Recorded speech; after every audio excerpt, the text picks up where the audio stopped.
នេះអីនេះចូលមកទីគេថ្ងៃទី12អាក្រុមហ្នឹងថ្ងៃ12ចារីសួរអ្នកគ្រូខ្ញុំឈ្មោះសុនចាសុធិណាសូមអានមេរៀនឲ្យអ្នកគ្រូស្ដាប់ថ្ងៃប្រហោះ10កា10រោចខែមាសឆ្នាំម៉ាសាញ់សបាសាពុទ្ធសករាជ2559ត្រូវនៅថ្ងៃទី12ខែ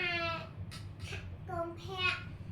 ឆ្នាំ2026រំលឹកមេរៀនលេខ10រំលឹកមេរៀនលេខ12រភាគត្រី1 2 3 4 5 6 7 8 9 10 11 12ពាក្យ12ឃ្លាត្រីមានចំនួន12ក្បាលឃ្លាត្រីមានចំនួន12ក្បាលមុខវិជ្ជាបូរេគ